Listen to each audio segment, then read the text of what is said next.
Well, hello there, Scorpio. Welcome into Tropical Tarot. My name's Chris. I'm going to be doing your reading today.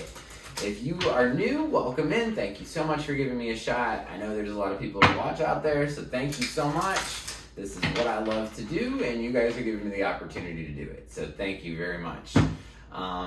If you're a returning Tropical Tarot person, welcome back. I really appreciate you guys, all the likes, comments, subscribes. Thank you so much.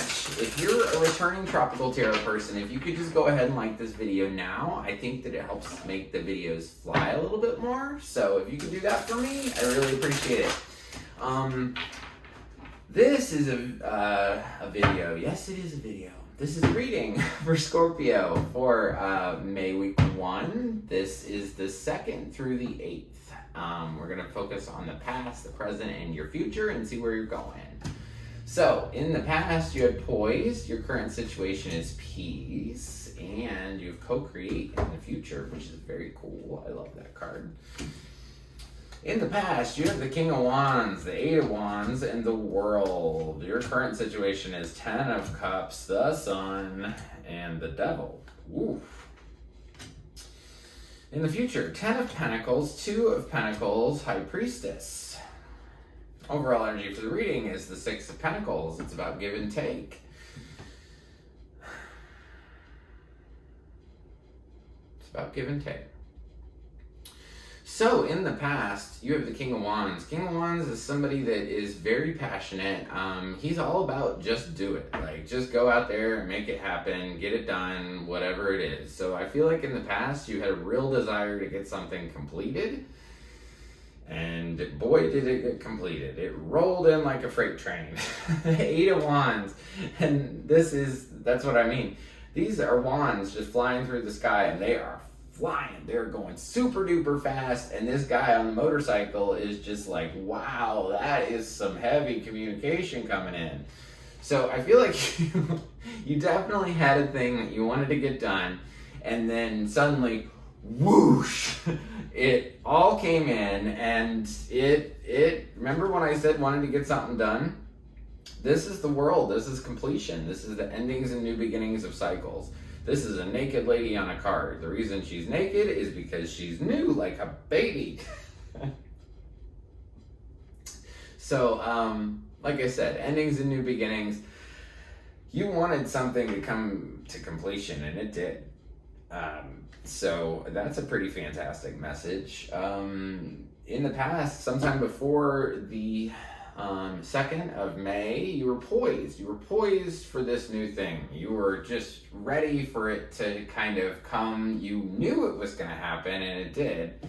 Because you had that, I'm just going to get this done kind of energy. And then suddenly it was like, whoosh, cool, done. Boom, World.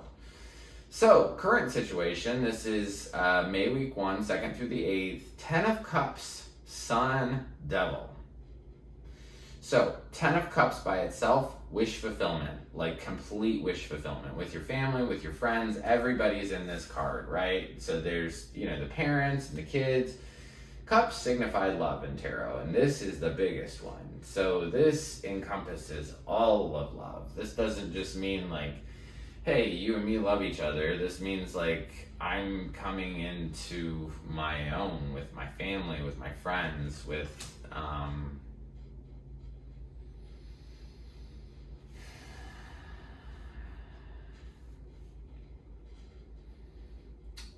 I get the impression that you want that.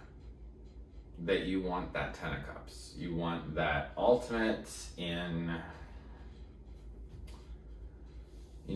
beauty and wish fulfillment and abundance, and it's a beautiful, beautiful, beautiful card. And I think that you want that very much so in the 2nd through the 8th. The middle card here is the Sun. So anytime I do a big reading like this, Scorpio, the middle card's always you. And you're showing up as the Sun. So the Sun is you. Well, first of all, it's the happiest card in the deck. Happiest card. This is a baby. Normally on another deck, it's a naked baby on a horse. And what could be more happy than a naked baby on a horse? Maybe that naked elephant in the Milk and Honey card, but that's a different deck. This is the Sun. I feel like you really want wish fulfillment. You really want this true love. And at this current moment, you are able to see things super clearly. It's suddenly like all the lights turned on. And you can see it all. And what I think you can see is some sort of attachment to something, because you have the devil over here. This is probably my least favorite card in the whole deck. It means that you're attached to something.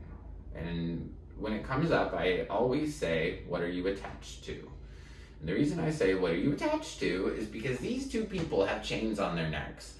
And they walk up to the devil with these chains on their necks, and what they don't realize is that the chain is big enough that they can just take their head out.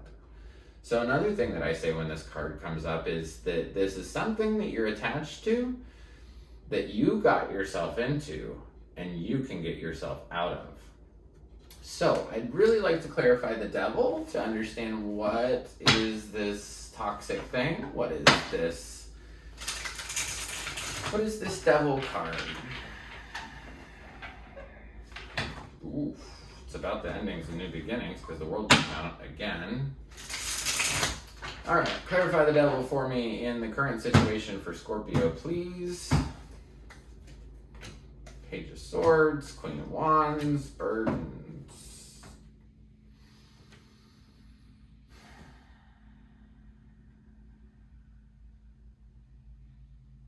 What are they about, though? Tell me what the devil's about. Tell me what the devil's about. One card. Tell me what the devil's about. Doesn't want to give me one card. What is the devil about?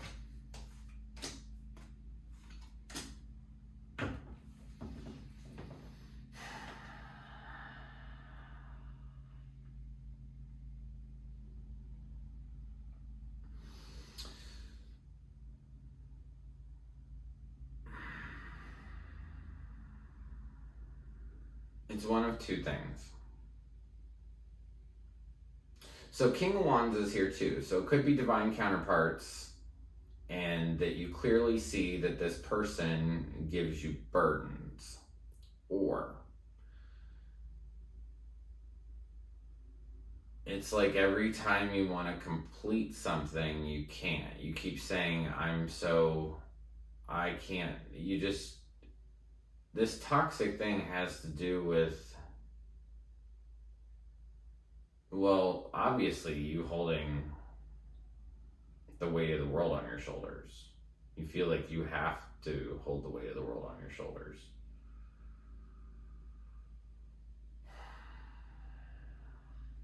It's a situation that isn't even.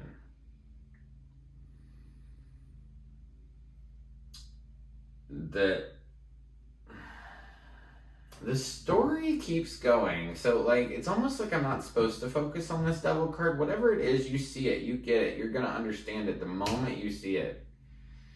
So it's not that important for me to see. But the bigger picture thing here is that whatever this devil is, or, if it's a physical, like if it's a real thing, if it's an addiction, if it's a codependency thing, whatever it is, it makes you feel super duper burdened. Things aren't even in the situation. You want to heal yourself from it. And then that bigger picture, what I kept going back to in the beginning of this reading, that you want that wish fulfillment, you want that contentment, you want that abundance, right? So then you have this King of Swords. I really want this. Ten of Pentacles is here twice. I think, whatever the devil is, it doesn't really matter. I think it's definitely about the burdens that you carry. And that you want to be stable, financially stable. But not just financially stable for you and everybody else. You have the Ten of Cups and the Ten of Pentacles, both of which have the same type of energy. Like it's the ultimate, right? It's with people. But the Ten of Cups is about love. Ten of Pentacles is about security. But they're one and the same. So while you have this Ten of Cups, Sun, Devil here, this toxic thing, you're going to see this toxic thing clearly 2nd through the 8th. It's going to bring you peace, actually. It's going to bring you peace because you're going to finally see what this toxic thing is, whatever you're attached to. And the other way to read this is communication around a sexy lady that brings burdens too. So, however you want to take that, Scorpio. In the future, you got some pretty beautiful stuff. But I see you. So, like I said, you have the 10 of Pentacles here twice. Unlike the 10 of Cups, this is the 10 of Pentacles. So this is about security. This is about financial security. It's about financial security for you, your family, your dog, your cat, everybody. I feel like you're, and you're worried. You might be up at night, staying up too late, or up in the morning, worried about stuff. And I feel like you're worried about your money on one side, and on the other side, not worried. Worried's a bad way to put it. You're juggling. You're juggling the sense that you know financially that you have to make things right, or, go after the things that you want. But then on the other side, you have your intuition. You have who you really are. And who you really are, meaning this person, like up there, that Chris, me, Chris. There's Chris up there too. Trusting that inner Chris, or the Chris that's up there, or however you view it. And trusting your intuition and going with what you want to do. But I feel like you're just juggling up in the air in the future. Sometime after the 8th, you're just juggling, well, stability is important. And then you go back and you're like, well, but what I want inside is important. It's almost like this 3D, 5D kind of thing. Well, do I focus on the 3D or do I focus on what I really want as a person? What do I want my life to be like? This is probably one of my favorite cards in all the Oracle cards. And you have this in your future. So this is co-create. So sometime after the 8th, this is saying, co-create saying that we are all extensions of our higher power or of spirit, right? But we are but a paintbrush. The choices we make are like the paintbrush on the painting. And we do all of this creating, painting the painting, or going through life. We do this in partnership with spirit. And you, in the future, after the 8th, are going to be co-creating with the universe. And you will be that paintbrush, which is very, very pretty. I'm getting spirit chills. So that is very, very cool. And I would say that trust your intuition. Go with what you really want. Everything else will work out. 99% of faith, or of life, is about trusting and having faith. So that's very cool. The only other thing is everybody gets a spirit animal card, and you're no exception. Sometimes they really resonate with the reading, and sometimes they don't, but 99% of the time I look at it before I'm supposed to, except for right now. So, Scorpio, you wasp spirit, sometimes life stings. I don't know. It's got to be this devil thing, because your reading's really good. So sometimes life stings. Maybe it doesn't resonate. Maybe it will. Maybe you have a wasp nest around your house. I don't know. When this devil thing comes around, just know sometimes life stings. It's toxic. You gotta let it go. Whatever you're attached to, let it go. Whatever you got, like I said in the beginning when I give that card, you got yourself into this and you can get yourself out. You can do it. So, Scorpio, thank you so much. If you were one of the ones that didn't like this video earlier, you can like it now. If you like the content I create, please like, subscribe, and share. The like button looks like this. It's just below the video. If you subscribe, you'll be notified anytime I upload a new reading. And until next week, I just want to leave you with lots of peace, love, and light. Thank you.